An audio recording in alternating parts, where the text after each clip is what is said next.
Okay, quick discussion about if we have a long-term NTI situation, so thinking 2 weeks or longer, how are we going to remove the barrier and get access to students who don't have internet access or have very poor internet access at their house? Okay, and so that is what these steps are going to help us with. We have set up access points on the outside of all the buildings with the exception of East, North Park, and Lincoln Trail.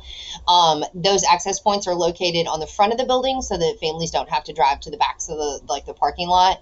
And there will be yard signs put out in the front of the building to show them exactly where it is that those access points are. It is a drive in once a week kind of thing and then drive out.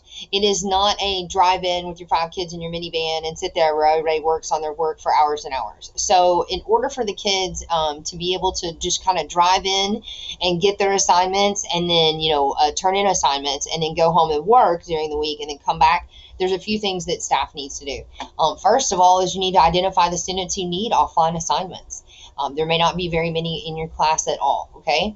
The reason that we're going to identify those students is because for those kids, we're going to assign work in weekly chunks. For all other students, it is being asked that we kind of engage them daily instead of assigning everything on Monday. Then we're going to engage and have an assignment on Monday, something on Tuesday, something on Wednesday, something on Thursday, something on Friday. But for these kiddos who do not have access at home, we want to go ahead and give them work in weekly chunks. The way to do that is inside your Google Classroom, whenever you go and make the assignment, before you actually post the assignment. So let's say I had my, assignment all ready to go. Over here under all students, I'm going to uncheck that. And I'm going to just assign this to, like, let's say Molly New, because she doesn't have internet access at home. I'm going to give her all of her assignments on Monday. All right. And let her communicate with these families. Yes, you do. Those of you who do not have internet access, everything will be ready to go by Monday at 2. That way they know that they can drive into the hotspot sometime, Monday after 2, grab their work for the week, and they're not expected to come back. Here's the parent video. It's showing parents and kids exactly what they need to do on their end once they're out there in the car. Here's something to keep in mind. You can only assign docs, sheets, or slides for students to actually put their work on when they're at home. Only docs, sheets, or slides. Okay, and I'm going to encourage you to please put the directions on the template with the assignment, because kids are going to drive up, they're going to see this, they're going to read the directions, they're going to set this document to offline. It's a file and then make available offline. Sorry, it'll take a second and then it'll pop up, make available offline. But they're not going to have access to Classroom again once they get home. So I'm encouraging you to put your specific directions also either on a doc, a sheet, or a slide, whatever your assignment template is, okay? And then put your specific directions on that template as well.